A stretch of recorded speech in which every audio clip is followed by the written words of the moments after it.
Okay. It's a very strange talk. It's not really a talk, it's just what I'm working on. And what I'm working on is kind of strange.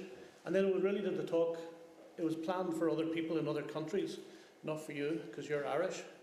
So the first bit is kind of a waste, because you probably know what it's about. But this is basically men on bicycles, but mostly physicists on bicycles, at which point, that gives the whole thing away. But physicists on bicycles, Niels Bohr really liked his bicycles. They're mostly quantum physicists as well, and that's important. Albert Einstein, definitely a man for a bicycle. The Curies, just because I was running out of scientists on bicycles.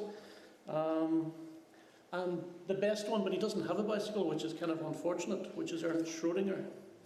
But Schrödinger was kind of interested in because, obviously, two things. Well, first, his love of bicycles, but secondly, his relationship to the third policeman. And you all know the third policeman, and I don't have to explain it the way I did elsewhere, but basically, some people are half bicycle and some bicycles are half people, and you walk down the street and you see some men standing with one foot in the gutter and the other foot in the pavement because they're half bicycle. This is okay, but there are some policemen who are quite worried about the prospects of this, because the nature of quantum physics means that molecules are moving from things to people and from people to things. So some bicycles are now half human. That's okay as long as a woman doesn't get in a man's bicycle.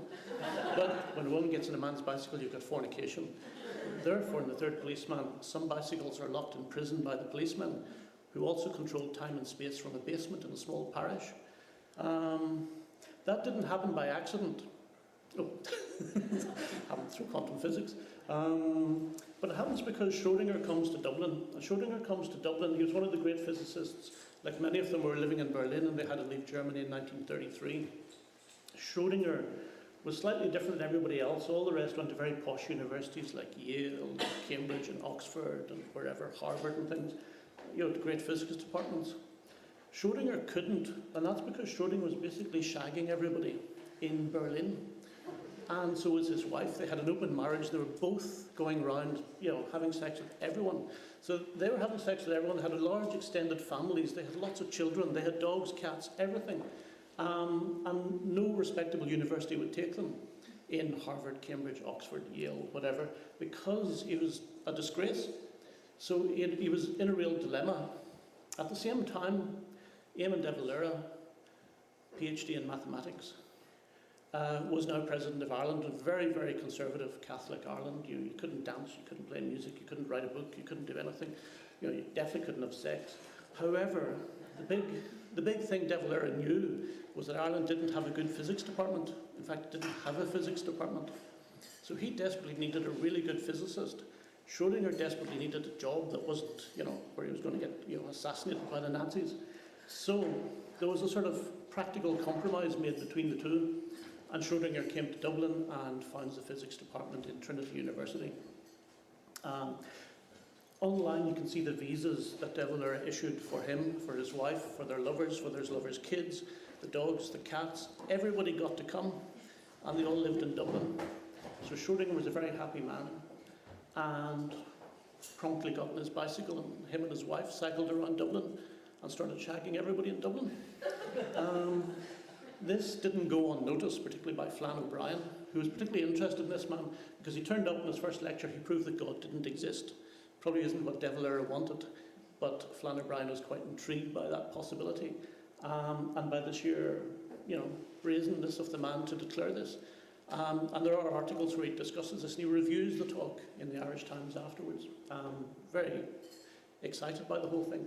So basically, the fact that there's three policemen who believe in quantum physics, and bicycles that are fornicating with other people in the parishes, all emerges from his interest in Schrödinger at the time.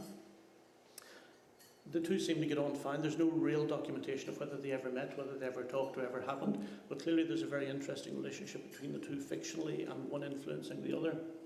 So Schrödinger's very happy, he stays for a long time. The other weird thing Schrödinger does, however, is he writes a book called What is Life? And the book, What is Life, now slightly forgotten, but a major, major work, becomes, he decides something must, as anybody like Schrödinger would, something must have generated life, and he's wondering what, apart from himself. could be doing this. And he comes to the conclusion that there's a sort of a script in the body, a code in the genes.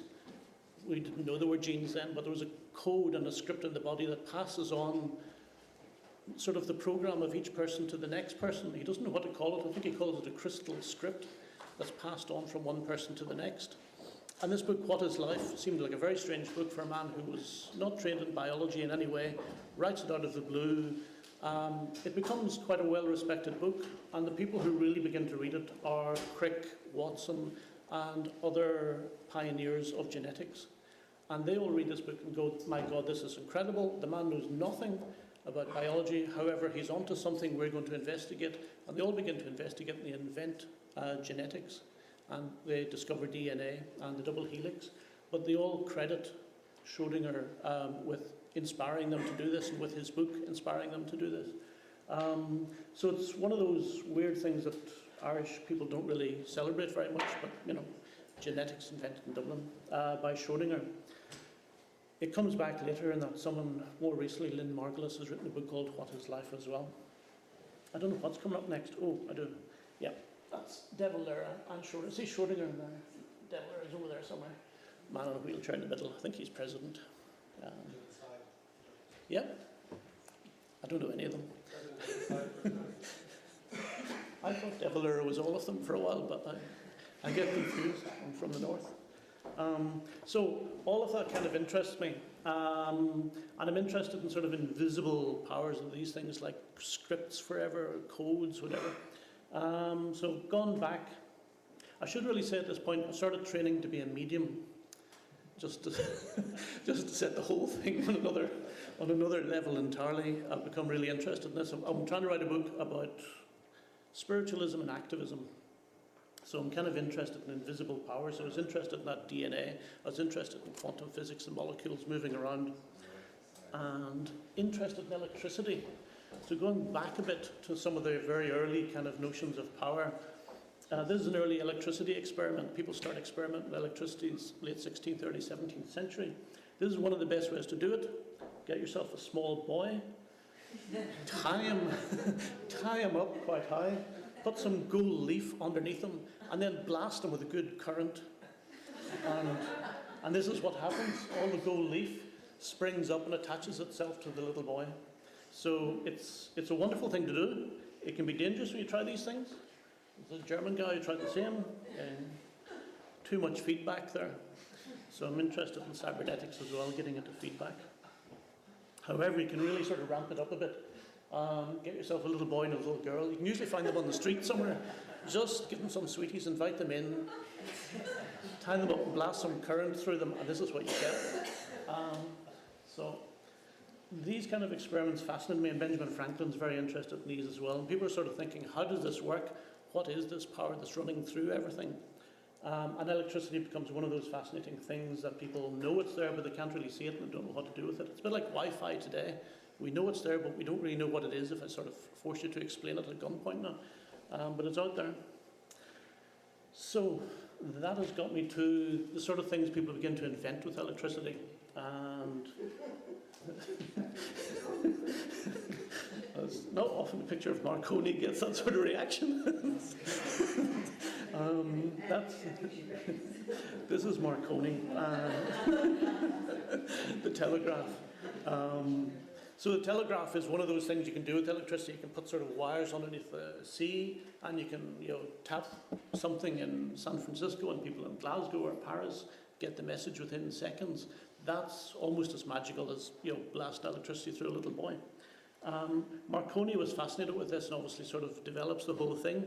He's always slightly disappointed because he really wanted to talk to the dead, and it never really succeeded. So for him, it was a bit of a failure. Again.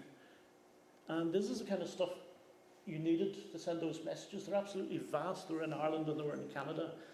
The scale of these photographs doesn't really do them justice. They're absolutely the size of skyscrapers. And for the period in which they've been made, they're just totally sci-fi structures that were made in these days. They've all been taken down. Now, there were some on the west coast of Ireland. I think they're all gone. But yeah, I think there's the ruins of one of them is still left. But it would be lovely if these towers were still there. They're just such weird structures. And these are a mixture, I can't remember which they are, but some are Canada, Nova Scotia, and some are Ireland. And some are south of England, very south of England as well. So they were fascinating, and the telegraph takes off, and it becomes this kind of weird magical message system. And about 4 years later, in fact, exactly 4 years later, the Fox sisters appear. The Fox sisters, two women who live in New Jersey, and they suddenly start getting messages from the dead. And the messages come as kind of knocks on the table at first, and mostly they're just like, hello, and then gradually within a few weeks they develop into sentences, and soon they're getting these messages being knocked, just like a telegraph, which are sentences from the dead. And they begin talking about this as the spiritual telegraph. And then you get this woman called Axis Spragg, who's my favourite. Some people say she's got a monobrow. I don't know, I think it's unfair. But she's a bit of a rock god to me. Axis Spragg is another medium. Lots of mediums begin to spring up after the Fox sisters. The Fox sisters are an absolute sensation throughout America. Once they start talking to the dead, everybody starts talking to the dead. And people go, my God.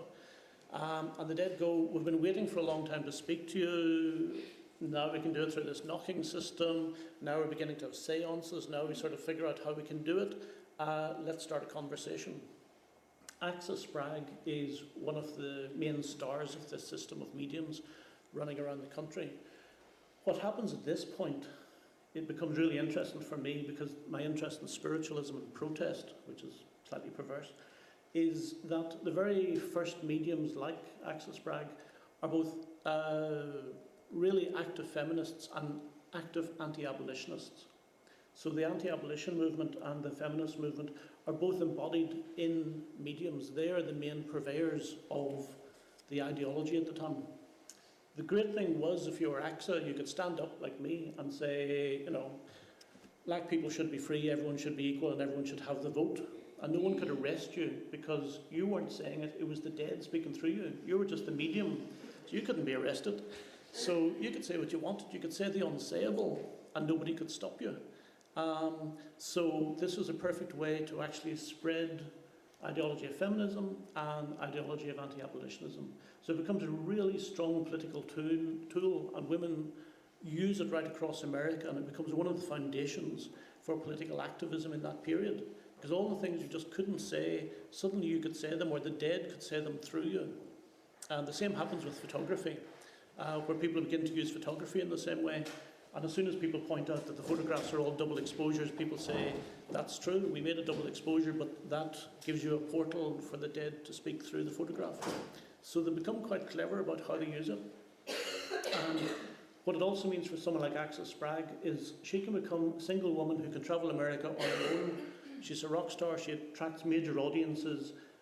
She can have any kind of sex life she wants, and nobody can stop her. She's an independent. She's like the sort of early Madonna or Lady Gaga. She can do what she wants, and no one can say anything to her. So she has a freedom that women just never had before, and she uses it in a political way. She dies really young. In fact, most of them die really young. They all seem to die in their 30s. I don't know why. But then people didn't live as long then. So anyway, so Axis Spragg really fascinates me, and this whole movement. One of the things I've discovered, I've been trying to track the relationship between spiritualism and protest up to the present, and that's quite hard. Though, I'll come back to it. Mexico's been a big help in that respect. But one of the ways it works with people like Axis Spragg is that I was reading online one of the histories of this relationship between spiritualism and feminism. And it was a great scholarly history, and at the end it says, therefore I've proven that early feminists were related to spiritualism and spirits were talking through them. If we look at abortion clinics today, we can see that feminists are still in contact with the devil. And the devil is speaking through feminists today, just as the devil spoke through feminists in the 19th century. Therefore we should kill them and bomb them. Obviously an American site. They don't like bombing. This is abortion. So that argument still exists today, and people are using that argument today against feminists in America. That the devil always spoke through feminists. You can prove it through scholarly means. Therefore, feminists are still, agents of the devil today. I hope there are no feminists in the room. But anyway, this is, how you can attach your house to the spirits so that you can get a direct line to the spirits. This is more going back to the electricity and connecting electricity to spiritualists. You can actually make a big battery if you put a whole bunch of people together and you all hold hands and you all then speak to the spirit world and you connect yourself to 2 buckets. You can collect all the energy and make yourself a kind of spiritual battery. We try that sometimes in the thing. We collect a lot of energy in the classes I go to. But we don't keep it in buckets, obviously. We're not stupid. So, here we go. Thomas Edison, really the rock star of kind of, early media guys. He's just, so kind of, fuck you in his attitude. You can see it just here. He really is, he's in a totally different league from Marconi, who's this sad little thin man. So Marconi, like Edison, both of them wanted to speak to the dead. And you've got to realize at this point there's a wave of spiritualism that has taken over America. It's arriving in England. Everybody's speaking to the dead. Edison wants his machines to do the same. To his disappointment, they don't. However, he spends most of his life trying to speak to the dead. Here he is in later life, still just as arrogant. He's like the Jerry Lee Lewis, really, of kind of early devices, but still just as arrogant. And the one thing that makes no sense and has no great tangent here, there's a little kind of meme runs through all this that Edison liked being photographed asleep for some weird reason. So, there's that. And those weren't easy to take photographs in those days. It's not like now you just get your iPhone out. These were hard things to do. And there's that. That's like, something going on with Thomas Edison and sleeping there, which I don't know what that means.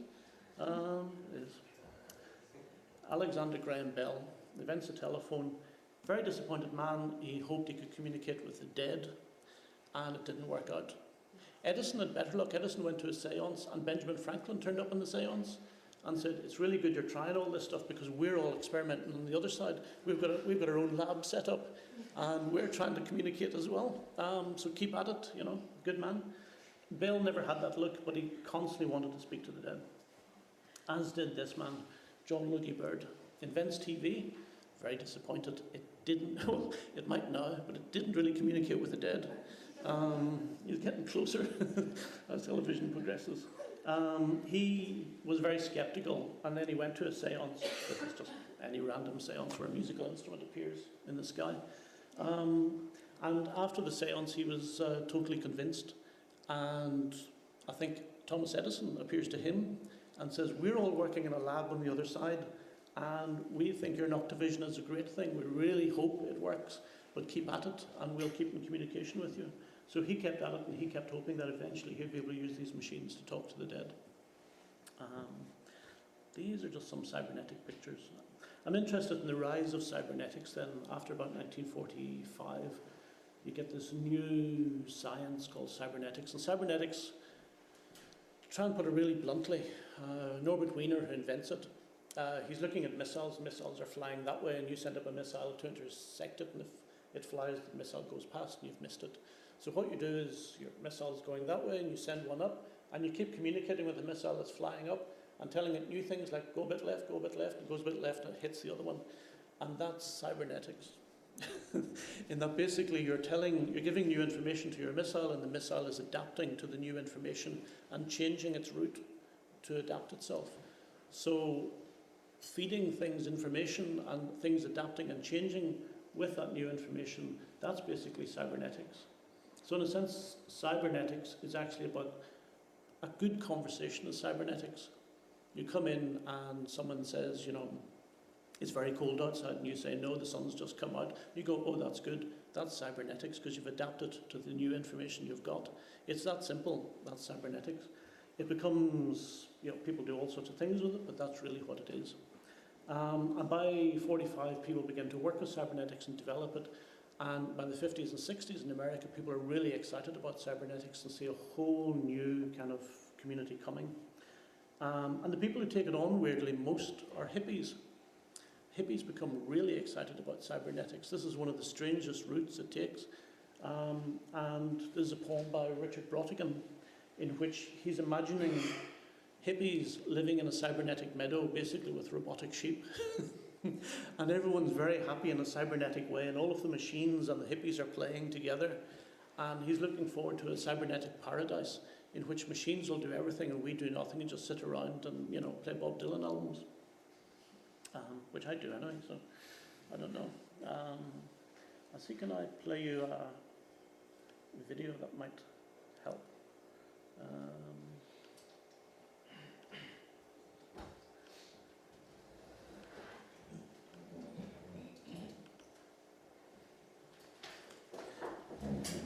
This is from a hippie commune in 1967, describing how it's based on cybernetic principles.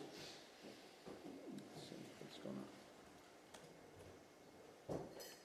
The only thing unique I would say about Morningstar at present is that it is 30 acres plus of land, access to which you did not know.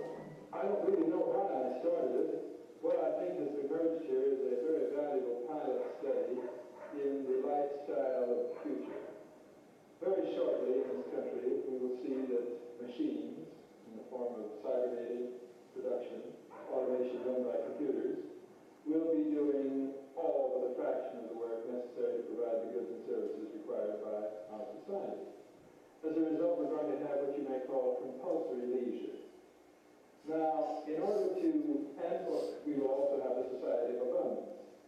In order to find out what kind of lifestyle will be consonant with human dignity under these circumstances, we've got to have some kind of place where there's as little blueprinting as possible, so that people can play.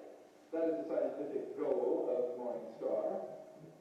What is really essential about the hippies is the fact that they do constitute the first wave of the technologically unemployable. I mean, those people who have all had jobs, but in the performance of their duties, a little voice has come to them and said, this job can be better done by a machine.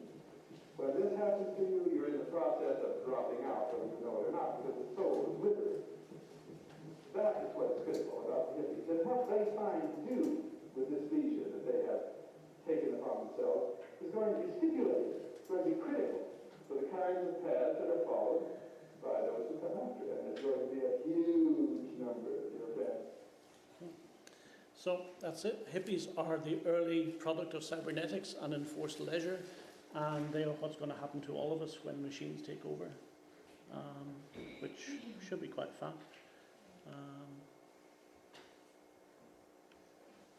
And just sort of following this up, I'm looking at things like the Whole Earth Catalogue.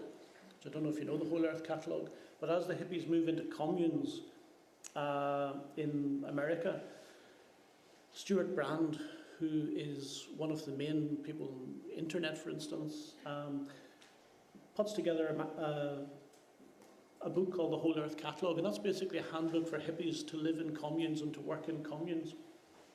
Because most hippies coming from somewhere like Chicago and living in urban centres didn't really know what to do with a pig, or how to actually sort of, you know, dig a hole, or how to actually farm.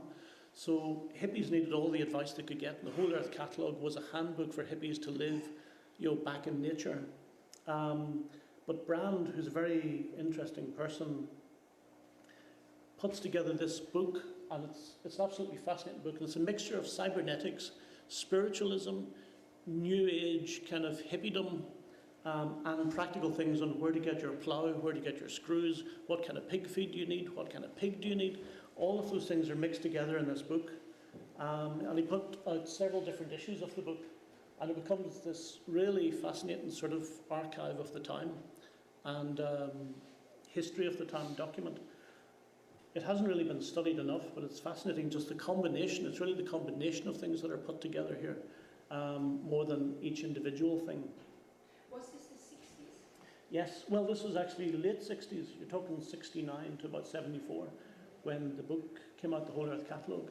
And really, when the hippie movement was at its height, everyone goes to the countryside in about 1969 when they get disillusioned, and they all move away. Same in England. And then they all live there till about 1974 when they can't stand each other anymore.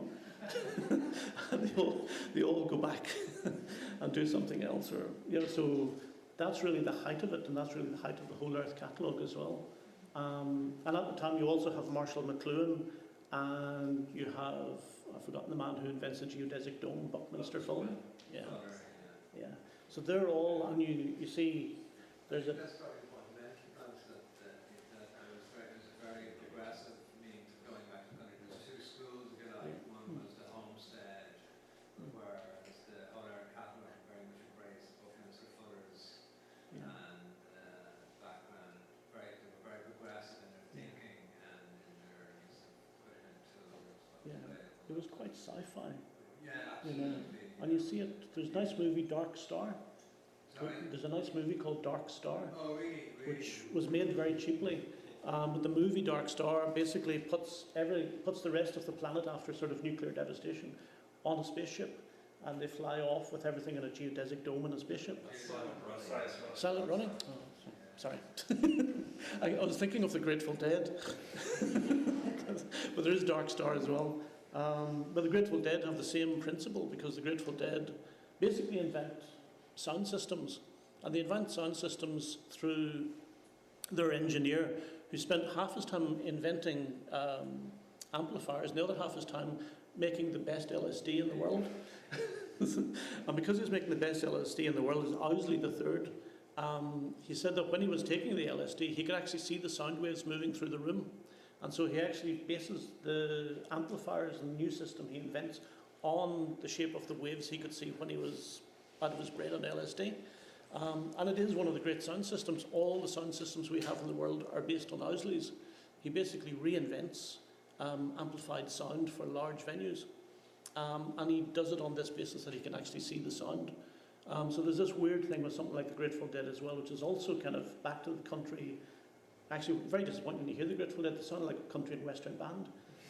But they're based on LSD, and they're based on high-tech principles, and they're based on open source collective principles as well. So in all sorts of ways, they begin to influence things, just as the communes do.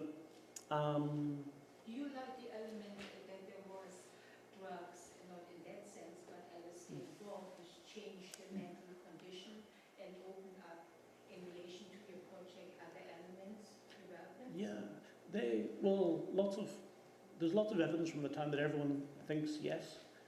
So even the people, and there's an interesting connection here, the people that do the Further bus, which goes across America, their first acid experiences are all via the CIA. The CIA were doing lots of experiments with acid in the early 60s, and they give lots of people acid to see what happens. They're all soldiers. Many of them become founders of the hippie movement later. And there's also, I'm rambling here, but one of the talks I recently went to in a conference in Paris, a guy gave a great talk on the history of dolphins and how the army started using dolphins in the 50s. And the man who was training dolphins and believed the dolphins were highly intelligent and could be used. Minds on birds and stuff like that. They did, well, There's two brilliant documentaries, one of the English Army, one of the Marines taking acid and going over assault courses and then being interviewed afterwards. Like, it's hilarious. but that's not the dolphins. It's the army. And this vision of the dolphins actually planting the mines. As they were all, everyone, the army wanted to see what it could do. But the man who's doing the dolphins, they didn't want him to take acid, but he did. And so sadly his career begins to tail away as he takes more and more acid, and his dolphin experiments refuse to get funded by the American army. But at his height in the South Pacific, he actually had a sort of huge complex for dolphins and scientists where they could swim together. And there was an elevator would bring the dolphins up from the sea to work in the laboratory. And he actually had a button for the dolphins to push in the hope that the dolphins would eventually decide to join the experiments freely, though they never did. But as he got more into acid, his career tails off. But basically, as he gets more into acid, he invents the whole notion of dolphins as, the new age kind of experience we have now, that dolphins are great things. The start. Paul Spong? Sorry? Is that Paul Spong? Dr. Paul Spong? I don't know.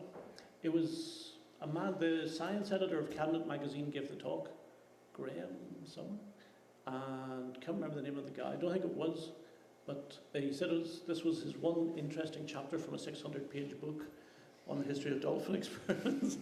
He said the rest was all kind of sociological, scientific backup, and it was really boring, but this was the one good chapter. It was only 3 weeks ago, and I haven't really had a chance to find out who he is and contact him again. Because there was a character like that settled in the west coast of Canada in the 60s or 70s who had a background, it might be the same It guy could who had be. a background in dolphin research and then joined the hippie commune. It sounds likely because he did kind of get exiled from the army, Yeah. but the army continued their experiments with dolphins in more sinister ways.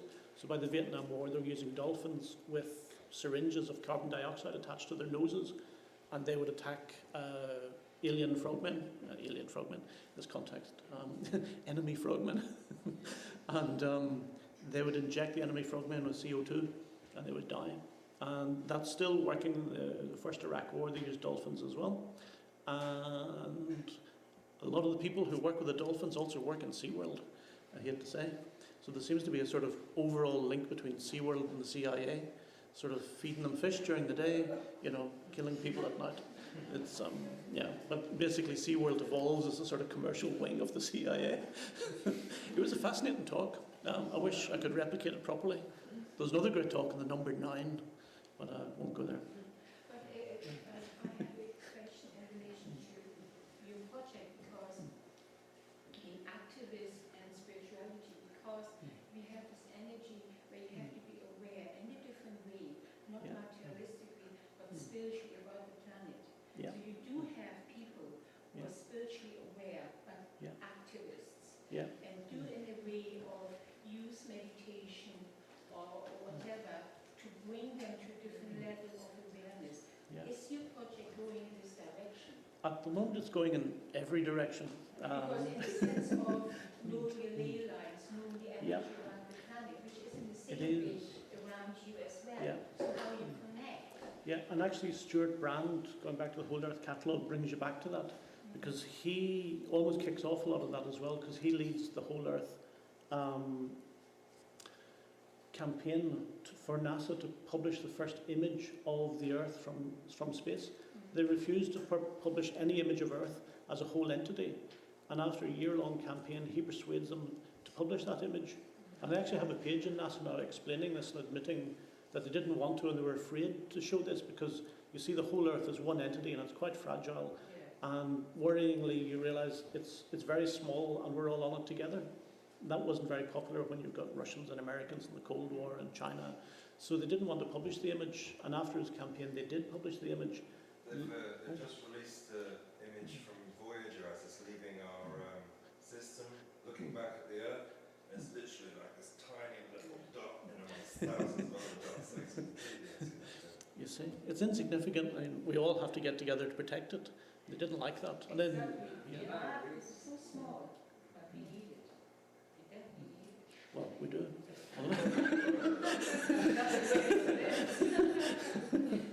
Sorry, you got. No, you said the amount of weeks those things were released, or days and weeks that the Earth Day took place, is that correct? It is, That's and a very short period. yeah, and Lovelock produces his Gaia book as well, and then saying Gaia, he really says the Earth is a cybernetic machine, that, and that's underlies our version of ecosystem now, that, if we do this, that happens over there, and sort of we, explode a bomb here, the ice cap melts, and it's a cybernetic response that we do something and something else adapts and changes in response to it. So it becomes a sort of cybernetic view of the Earth as a system that's constantly readjusting itself, and now is readjusting itself in a sort of catastrophic way to everything we're doing. And that all comes from sort of the combination of cybernetics, Stuart Brand, Whole Earth, all the campaign. But it's come from computers as well. Like they've looked at computers and seen how the way that they work, and they apply the same ideas, which I don't think is nonsense. There's noetic science. Have you ever heard of that? Yes, and there's a beautiful article, I think it's in The Guardian today, I'm not sure, saying that actually we are, evidence from scientists now prove that we are simply a computer simulation. You're so skeptical. It's pathetic. Anyway, get into the computers. When they decided to get rid of the Whole Earth catalogue, oh, it's frozen.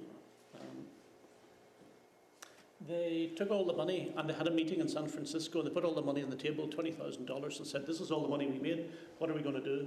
So the 24-hour conversation about what to do with the money. First conclusion was, let's split it among ourselves.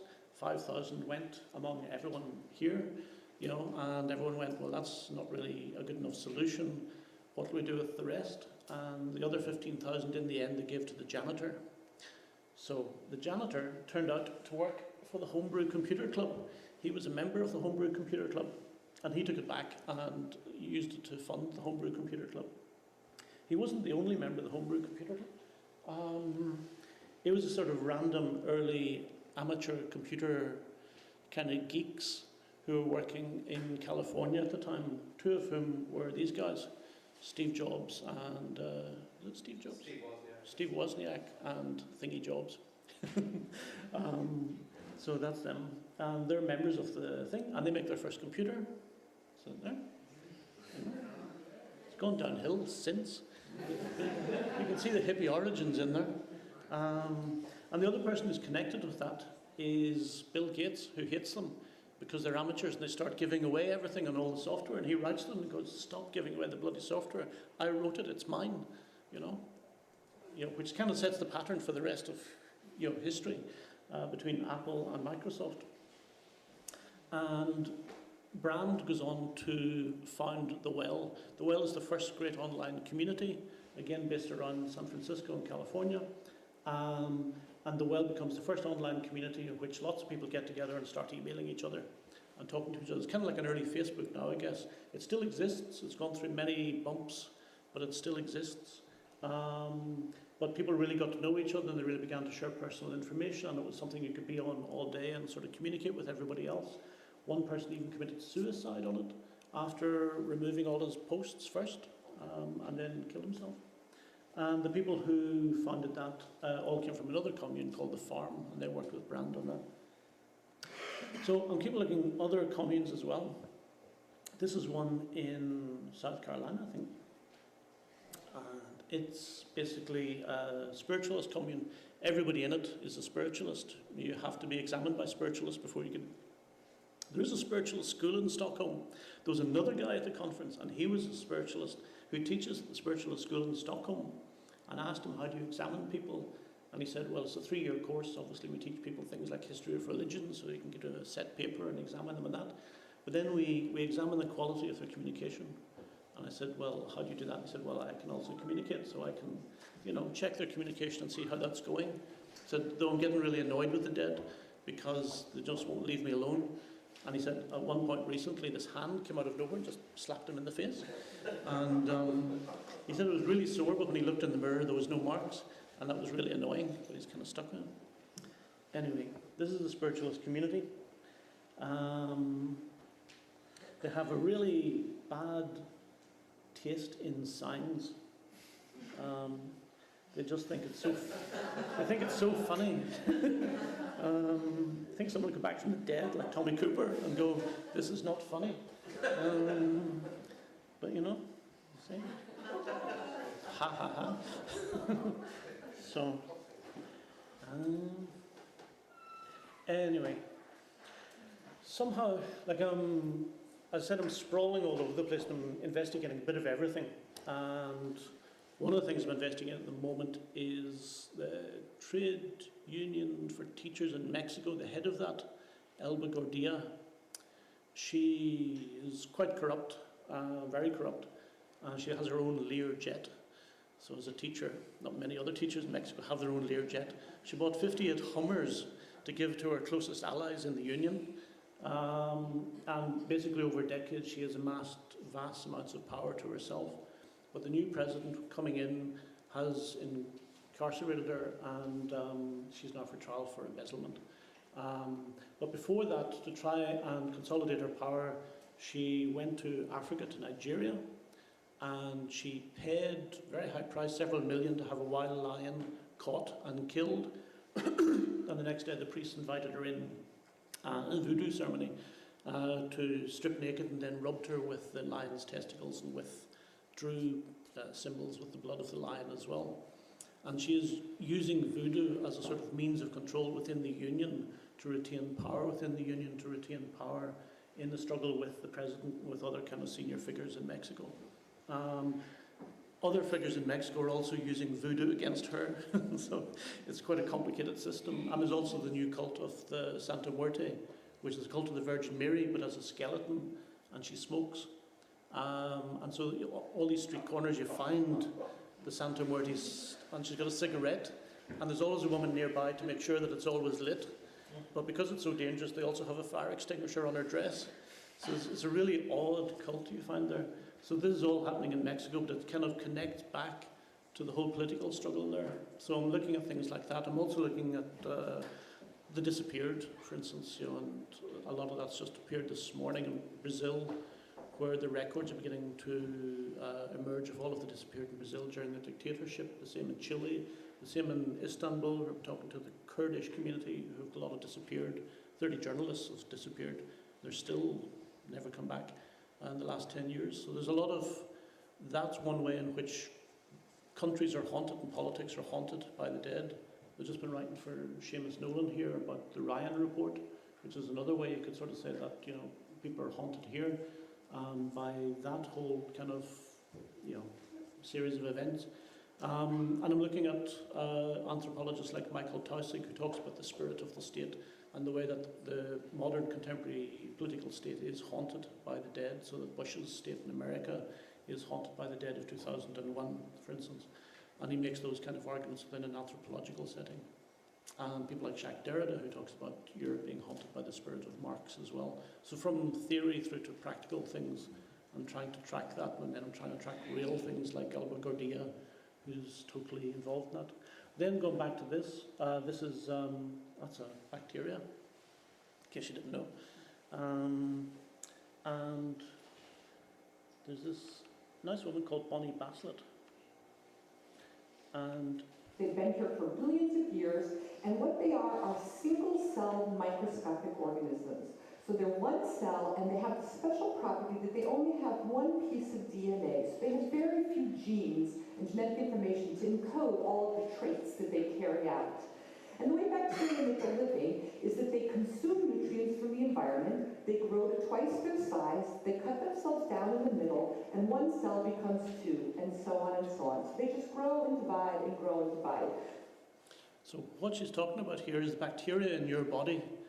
Basically, you're full of bacteria. If you buy a yogurt, you're doing your body a great service. And you're actually increasing the amount of other people in your body. You are a collective of which you are only 10% of the collective. The other 90% of the collective are bacteria. And they all have their own DNA. And in fact, if you look at the mitochondria, there's a mitochondria in every cell of our body. They invaded our body thousands of years ago. And now every cell of our body contains a mitochondria, and we carry them around. They provide the energy for us to live. But basically, there's far more of them than there is of us. And if we don't get on with them, we're dead. At which point, really, I could actually be talking as the bacteria to your bacteria. Because you're just like little jockeys on top of all that bacteria. You're irrelevant. But there's trillions of us in here, and we all know, that you're just idiots, We own the world. There's also a bacterial field that covers the entire world, a microbial field. So within that, you humans are nothing. Kind of boring life, except that what I would argue is that you have an amazing interaction with these critters. I know you guys think of yourself as humans, and this is sort of how I think of you. And so this man is supposed to represent a generic human being, and all of the circles in that man are all the cells that make up your body. So there's about 1 trillion human cells that make each one of us who we are and able to do all the things that we do. But you have 10 trillion bacterial cells in you or on you at any moment in your life. So 10 times more bacterial cells than human cells on a human being. And so, of course, it's the DNA that counts. So here's all the A, T, G's, and C's that make up your genetic code and give you all your charming characteristics. So you have about 30,000 genes. Well, it turns out you have 100 times more bacterial genes playing a role in you or on you all of your life. And so, at the best, you're 10% human, more likely about 1% human, depending on which of these metrics you like. So I know you think. So there you go. You're not really here in the same way.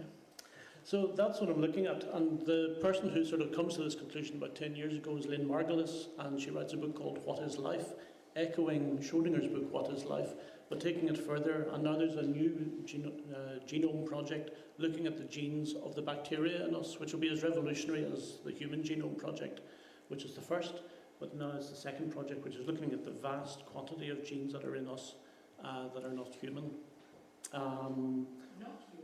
Not human. Bacteria. Yeah. We're just a fraction of the whole thing.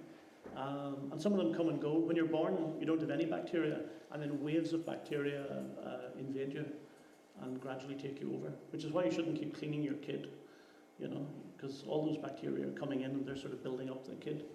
So you kind of need all that bacteria, but basically it's us communicating with them communicating with us. There's some fascinating things about it. When your bacteria goes bad, you quite often have to get a bacterial implant from somebody else, which you take from their shit, basically, and they take it and they inject someone else's shit into you, and that is how you get new bacteria, because you need that sort of really dirty bacteria to sort of, you know, to work with you. So that's kind of how bacteria really work. So I'm kind of looking at that, and then the other thing that's led me to is tarot cards, which I'm just beginning to explore because it's another cybernetic system. I'm looking at all these different esoteric systems, and one of the ones that fascinates me most is tarot cards at the moment, because it is a kind of system of, again, cybernetics, where people put out all of these different cards, you know, and people then begin to read within them. I don't believe any of this, you know, the cards have any kind of voodoo quality to them. There's any kind of, you know, they tell the future. Most of the sort of serious people working on tarot don't believe any of that nonsense either. They believe that the tarot actually sort of give you a sort of matrix of images that you can then sort of read within that. And so the person who comes in with their question, the querent as they're called, begins to look at this matrix of images. You begin to interpret it, they begin to interpret it with you, and you generally find, you know, something that's beginning to relate to the answers you're looking for. But it's not a system that's actually meant to be some kind of voodoo system that the cards will tell you the future, because the cards are just a bunch of cards that people used to use to play games with. But I'm finding two really nice sets.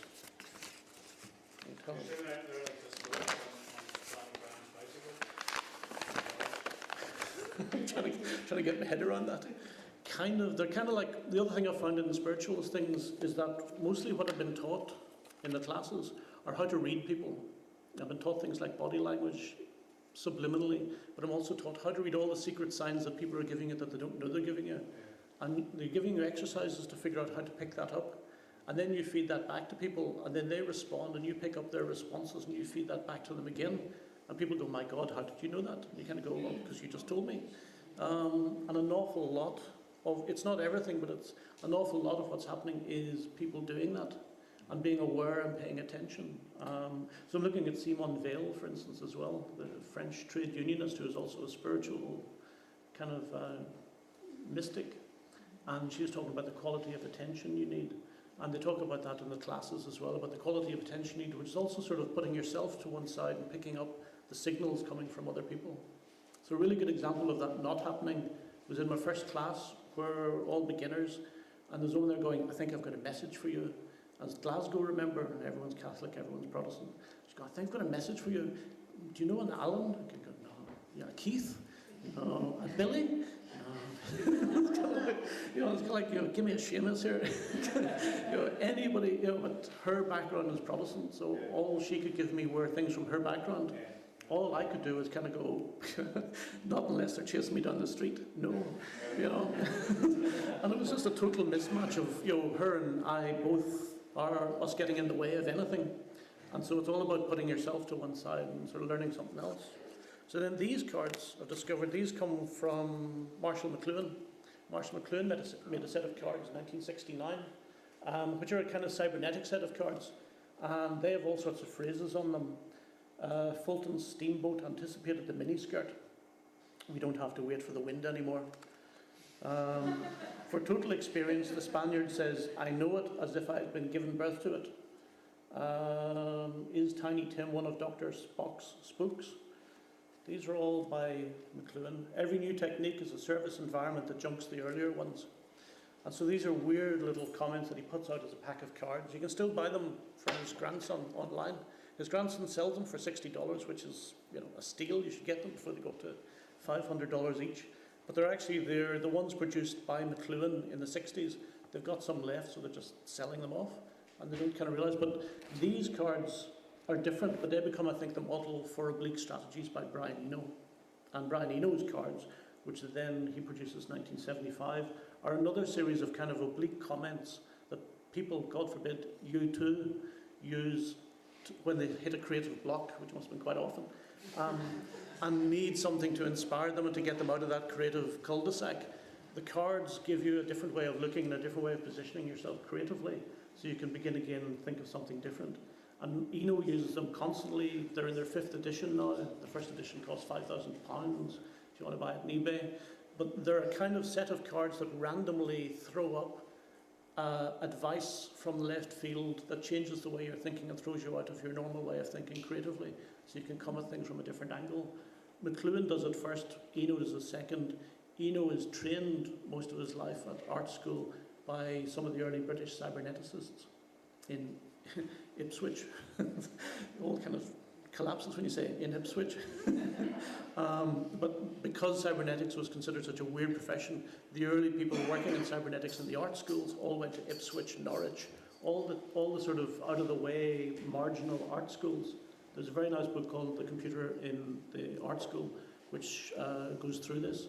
But things like Ground Course, which Brian Eno follows as a course, these are all cybernetic courses that he takes. So through Eno, it begins to feed into the mainstream as well. You get the IoT as an app. I've got it on my phone for that 2 euro.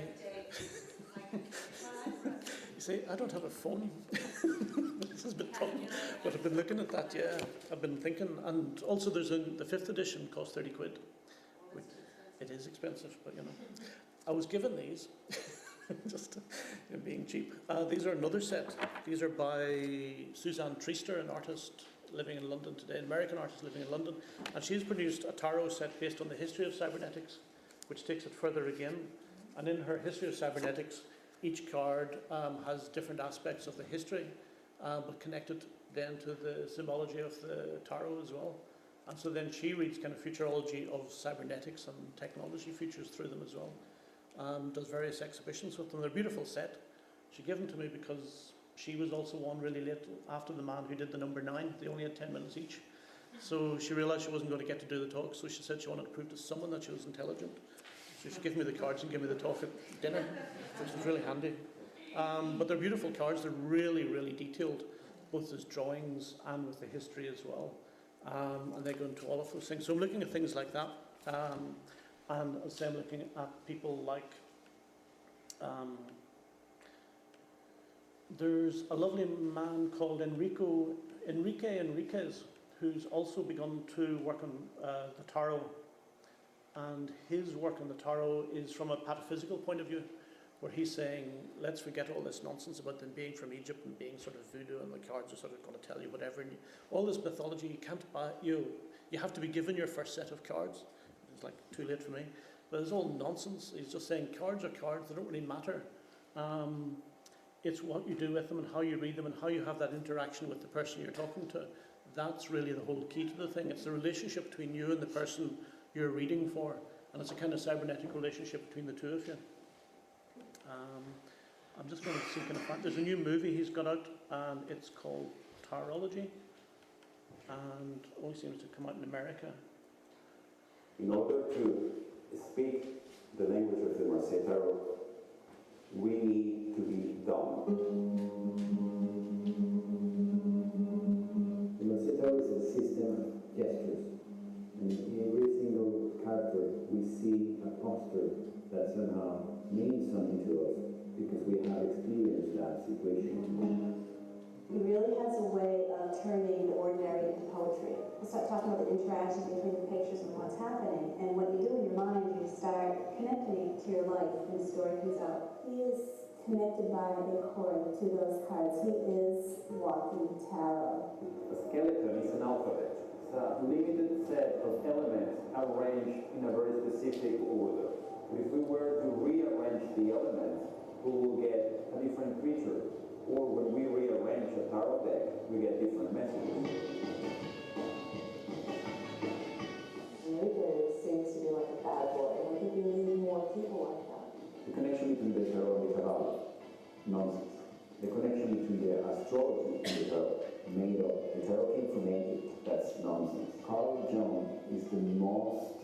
not author in the tarot world. He wrote 2 lines, look at the cards, and describe what you see. Bourgeois sentimental twaddle does not interest him. And if we don't have people that are willing to rub people the wrong way, no fires get started. You know what tarot is at root? Whenever people are like, what is tarot? And I'll say, paying attention. When you pay attention, you can't not get a message. The body shows the destination of the mind. You see that woman looking back with her legs and moving forward. She's suggesting, I'm done with this. It's as done, as simple as that.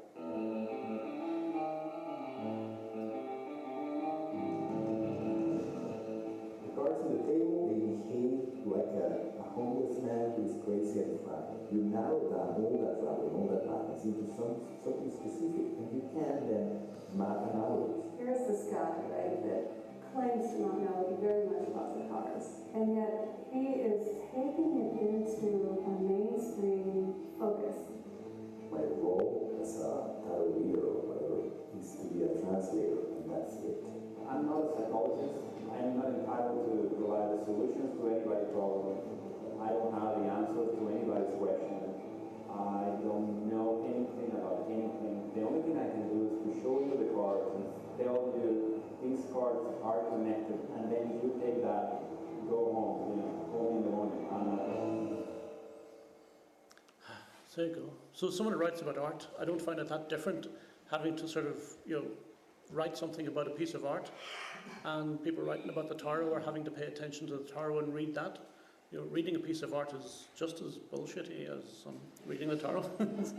it's all made up, and you're sort of trying to find something that's definitely rooted in it, that definitely makes some sense, that isn't too far away, that you can actually sort of, riff on or take out and sort of expand on, that actually makes sense when you look at the thing itself. And that's not so different for either tarot cards or for art. You're trying to do something that seems credible, that's an interpretation, but that people can argue with or find something else in as well. So it does come back in lots of different ways for me to art as well, but also sort of avoiding all the sort of mystical kind of over-egging of the pudding within it. And so that's, for people like Simone Weil, for all sorts of other people paying attention, this notion of putting yourself to one side, putting yourself on the threshold of something and paying attention to what's there rather than what you want to be there, becomes a really important kind of tool for me. So that's as far as I've got so far. Well, I've got other bits, but you don't want to know. That's as far as I've got so far. So I'll stop there.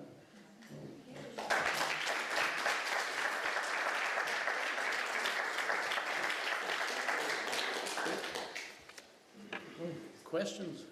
Questions?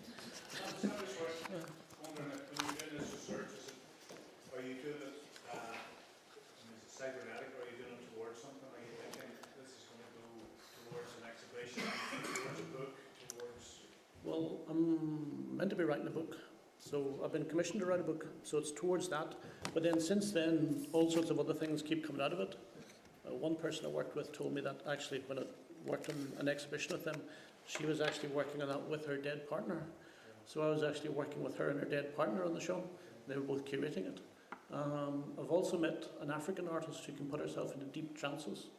And she'd like to work with me on an exhibition with her and Adrian Piper. I didn't know Adrian Piper. I knew her more as a conceptual artist. But she has moved more and more into kind of spiritual territory. And she's working with this artist as well. They both said would work in an exhibition with them, which I'd like to. Problematic in terms of how we do that. But a lot of things are coming at me now because of this. So yeah, Adrian Piper, I'm very interested, but only discovered that Monday as well. So yeah, it's kind of changing. It would be nice to do an exhibition on it, I think, and there's lots. It's in the air. There's lots of other things happening around it as well. Francis, we'll have to talk about that because we have an exhibition plan with A. Bronson later in the year, and he, as you know, works a lot around art and spirituality. He's just completing a PhD in art and spirituality in New York, and theological institute in New York. So, see, it's definitely. I wanted to ask you, Francis, where did this all start? Where did this all come from? I don't know. I probably came from Access Bragg. I was always interested in that side of things, and also because I'm going to Mexico a lot. From the States, who's leading. Yeah, and then I'm going to Mexico a lot, so I'm seeing the Santa Muerte thing, and I've been trying to I'm doing a lot of photography, so a lot of it has come from photography, like I'm learning photography in a very kind of primitive way. And so I've always been interested in spiritualism of photography. And then I'm going to Mexico, and then finding the Santa Muerte people, and I'm finding lots of, weirdly, because I'm totally naive, I walk into things and people let me, if you've got a camera you can walk into things, I've discovered. So you go to protests and stuff, and people just put you at the front, and you can photograph everybody. So I went to Istanbul, and all the families of the disappeared were there, and they put me at the front to photograph them. And I went to a hunger strike in Mexico. 44 electricians went on hunger strike because 44,000 electricians had been laid off in one day. And I was there with my camera and I was photographing outside the camp where they were in. And a guy came out and said, "Do you want to come in and photograph them?" I was like, which is really way out of my depth. I'm still trying to get the F numbers right, and the light outside and the light on there. And then they were presenting me with people who were on hunger strike for up to 90 days in the end. And I was, and suddenly that pushed me way out of my comfort zone into other things, and I got really interested in that.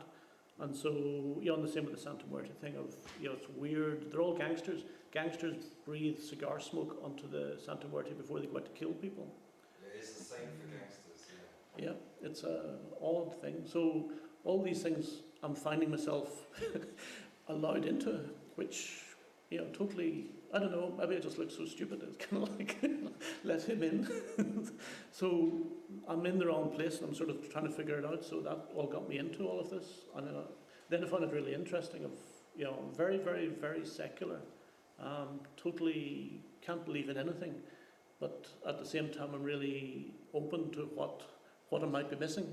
And I see other people who are really into it, and I understand that it might just be me. And that I need to respect what they're doing. And so I started the medium classes because I thought, well, if I just go with my attitude, I won't get anywhere. So I need to go to these classes. So in the first class, they said, well, you're a man, so that's pathetic.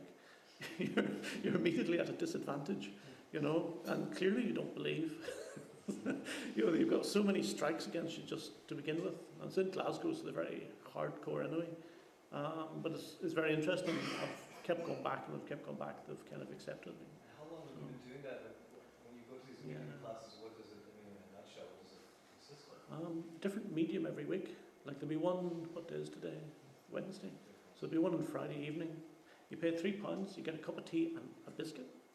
And you're in a canteen. And it's really, really not mystical in any way. It's really kind of quite a working class Glasgow thing.